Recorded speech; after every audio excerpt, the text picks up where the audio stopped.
El 6 de mayo se conmemora el Día Internacional de Osteogénesis Imperfecta.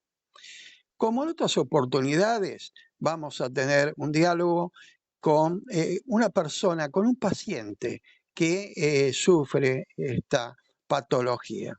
En prensa urbana es habitual que tengamos importantísimos profesionales de la salud, como también pacientes que colaboran con otros pacientes, cuya importancia es fundamental, porque es el apoyo, es el conocimiento, es la experiencia, que es acompañar en algunas ocasiones momentos muy difíciles, en otras informar, que sea más llevadera la espera para alguna enfermedad o para la continuidad cuando es algo crónico. Esta oportunidad tenemos en línea a Raquel Gómez Savi, es paciente adulta de osteogénesis, coordinadora de osteogénesis imperfecta en Argentina, miembro de ALAPA, Alianza Argentina de Pacientes, y de FADEFOP, Federación Argentina de Enfermedades Poco Frecuentes, con quienes hemos tenido muchas notas en muchas oportunidades. También administra un grupo de Facebook para Latinoamérica de pacientes. Muy buenas tardes, Raquel. José Boxa te habla. Buenas tardes. Primero que nada, agradecerte por el espacio, porque para los pacientes y sus organizaciones o de pacientes es muy importante poder visibilizar las patologías a los pacientes y también sus necesidades, ¿no? Así es, y es el motivo por el cual somos habitués en este tipo de comunicaciones, porque hay oportunidades en las cuales lo que uno como paciente puede explicarle a alguien que pasa por situaciones similares resulta de vital importancia. Raquel, sos paciente adulta de osteogénesis imperfecta detectada ¿a qué edad? Bueno, en mi caso, como era un poquito más severo, se detectó a los 2 años y medio. Pero hay casos en nuestro grupo de pacientes que se ha detectado hasta los veintitantos años y bueno, y el paciente fue dando vueltas y no encontrando solución y diagnóstico, ¿no? Que es algo bastante desesperante porque uno tiene la necesidad de saber qué tiene y poder poner todo lo que de sí para poder tener una mejor calidad de vida. Desde tus conocimientos como paciente, ¿qué es la osteogénesis imperfecta? Bueno, la osteogénesis imperfecta se da por una mutación de un gen que es el que eh, tiene la proteína que se llama colágeno, ¿no? El colágeno es un bloque de construcción esencial para el cuerpo y para los huesos significativamente. Con el colágeno se hacen huesos más fuertes, construye tendones, ligamentos, dientes, piel y el blanco de los ojos. Por eso en los pacientes con osteogénesis es muy habitual que tengan la esclerótica, que es la parte blanca del ojo, de color celeste o grisácea, Ahora también se le llama hueso de cristal a esta patología. tal cual, porque es el síntoma más notorio, la fragilidad ósea, pero no es el único. El colágeno está presente en todo nuestro cuerpo, entonces afecta a todos nuestros órganos, pero por supuesto, lo más notorio es la fragilidad ósea. Ahora que la osteogénesis sea leve o grave, ¿de qué depende? Bueno, en realidad lo que en algunos pacientes sucede es que todas las personas con osteogénesis tenemos déficit de colágeno, es decir, que tenemos menos cantidad de colágeno. Pero hay casos de osteogénesis que además de la poca cantidad de colágeno, también ese colágeno presente está deficiente. Entonces, en esos casos en que se dan las dos cosas, es que tenemos casos bastante severos, inclusive que pueden fallecer en los primeros años de vida, pero por suerte, afortunadamente, son los menos. ¿Esta patología puede ser detectada durante el embarazo? Sí, porque en algunas ocasiones hay fracturas intrauterinas. ¿Hay posibilidades de corrección durante esa etapa embrionaria? Lamentablemente no, no hay corrección. Una vez que el gen mutó, se va a seguir regenerando de una forma anómala, y el colágeno se sintetiza dentro de nuestro propio cuerpo. Entonces no podemos recibirlo por otra vía. Necesitamos, para que nos sirva a nuestros huesos, sintetizarlo dentro del propio cuerpo. Todavía no se ha encontrado esa forma. Ahora, cuando eh, vos viviste prácticamente desde siempre, porque Ujú. con 2 años tu memoria es con la patología ya sufriéndola. Eh, ¿Cómo es la vida del paciente? ¿Cómo fue tu experiencia? Te hablo de tu experiencia personal porque seguramente cada uno ha Ujú. tenido cierta diferencia o mucha diferencia. Claro, tal cual. También tiene que ver en las épocas, ¿no? En mi caso, que soy una paciente de más de 40 años, em, la verdad es que no se sabía nada de enfermedades poco frecuentes y tampoco de osteogénesis, o muy poco. Entonces, en ese momento la atención era como se podía, no había especialistas puntuales que en Argentina, ¿no? En mi infancia. Entonces, la verdad es que empezó a haber un movimiento más fuerte recién en mi adolescencia, pero todavía estamos bregando y sí ha mejorado mucho. Pero bueno, mi experiencia personal es que la verdad es que cuando llegaba una guardia con una fractura, a mis papás primero los miraban porque, claro, pensaban que era maltrato doméstico, porque si un paciente en el término de un mes por ahí va 2 veces al centro de salud con una fractura, ya es la verdad que eh, es para llamarnos la atención. Entonces, en ese momento se podía pensar en maltrato doméstico, y después, hoy en día, sí, tal vez hay un poquito más de herramientas. Tus padres tuvieron que recurrir a especialistas en el exterior como para poder llevar adelante un tratamiento para vos. Claro, en mi caso fui muy afortunada porque mis papás se movieron mucho y empezamos a salir en televisión a mis 6 años, a hacer notas durante mucho tiempo. Pude viajar a Canadá, en Canadá, Estados Unidos y en algún que otro país, Australia, eran pioneros en empezar a hacer cirugías correctivas de los huesos. em, y también a empezar a practicar o hacer ensayos con ciertas drogas. Todavía no había un tratamiento en mi infancia, no había, pero sí se empezó a probar. Yo hice un tratamiento de prueba. Ahora, ¿hay tratamientos para la osteogénesis? Hoy sí, en Argentina se dan de forma gratuita en los hospitales públicos, que es con bifosfonatos. Ese es el tratamiento más común, pero se recomienda que se dé de 0 a 15 años. En esa edad es donde realmente hay cambios significativos. Ya luego sí hay que controlarse y hacer cada vez que sea necesario tratamiento, pero no es tan significativo, tiene que ver más con que no empeore el cuadro. ¿Este tratamiento al cual te refieres permite una vida normal o el riesgo de las quebraduras y otros problemas trae la osteogénesis siga presente? La osteogénesis no tiene cura, entonces siempre va a estar presente, pero en los casos leves o moderados, tenemos chicos que hoy en día están haciendo hasta algún deporte.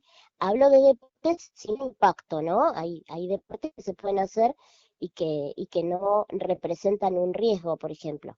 Tenemos eh, muchos chicos que han ganado muchos torneos internacionales y demás porque han podido lograrlo. Digo esto como ejemplo de que sí se puede llevar una vida, entre comillas, normal, siempre y cuando sean moderados o leves. En mi caso, yo soy un poco lo distinto porque nací en una época complicada, como te contaba, que no había mucho. Hice un tratamiento, un ensayo de chiquita nada más, y después sí me controlé con todo lo que hay, y cuando necesito alguna sustancia la tengo que tomar, pero bueno, eso se va controlando a lo largo de la vida.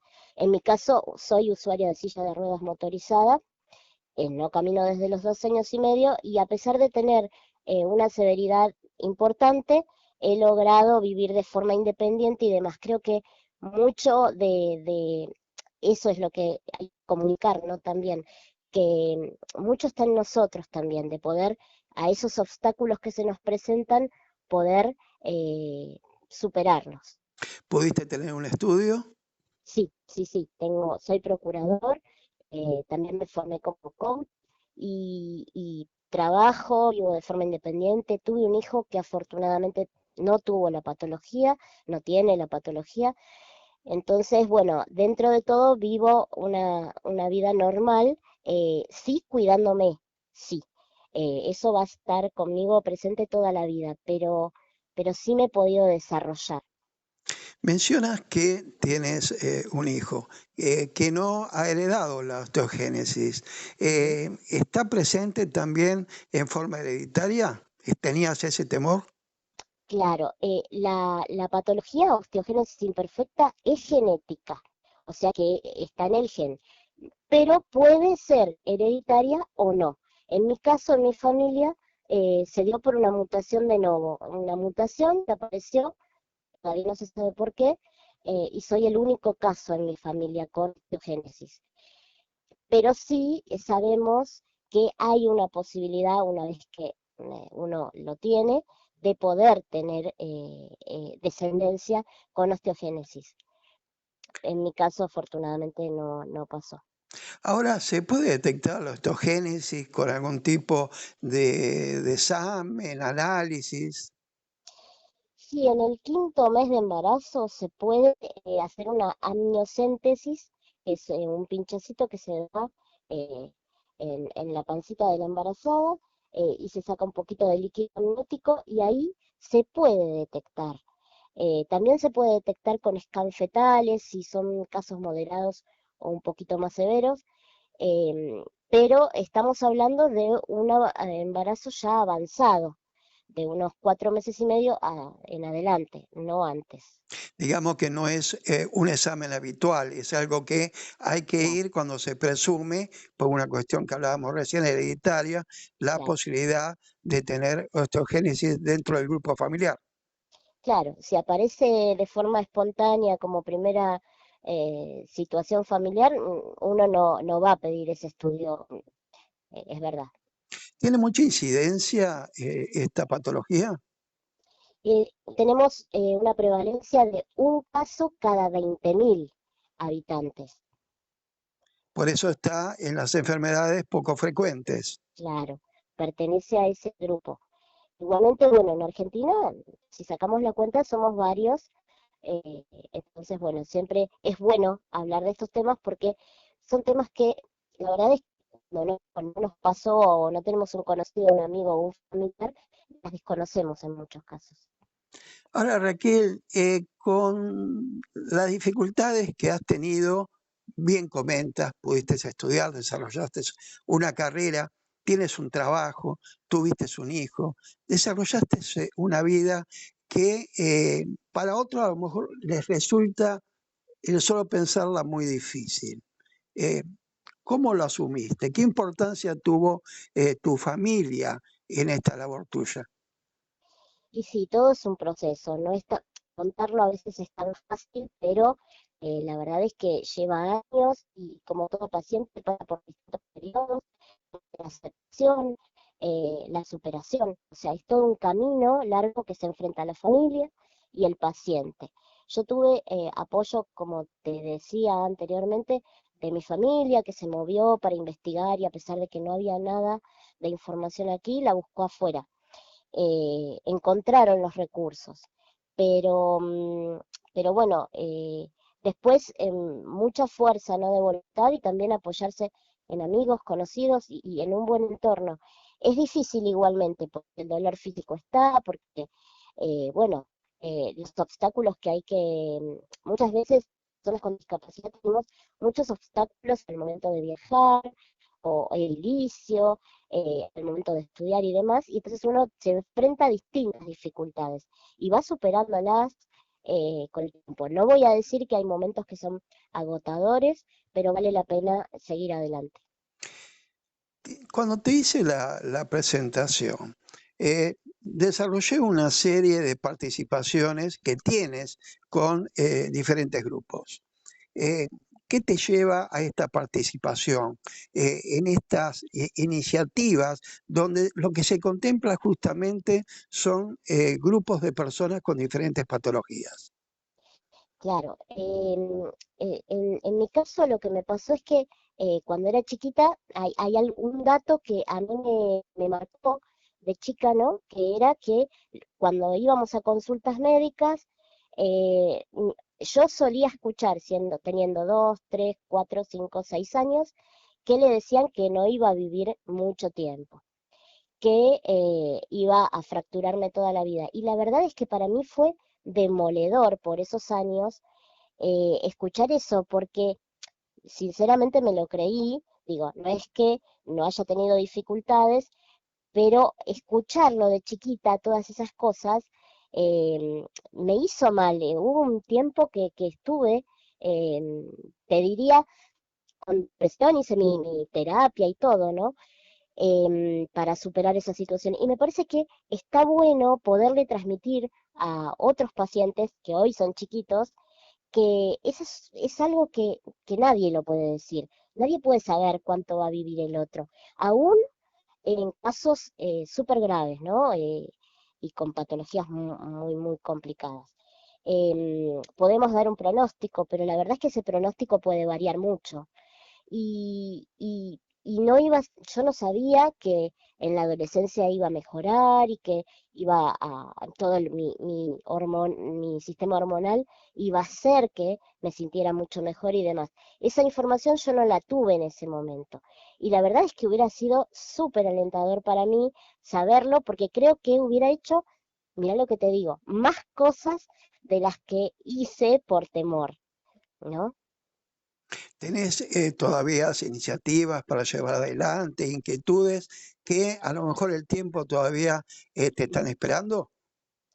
Sí, la verdad es que siempre aparecen cosas, soy muy eh, movilidosa en todo esto, no me encanta estar, pero realmente lo que me llevó a meterme en todo esto de las organizaciones de pacientes y demás es poder transmitir eso, motivar y dar mucha información, porque muchas veces lo que falta es eso, información.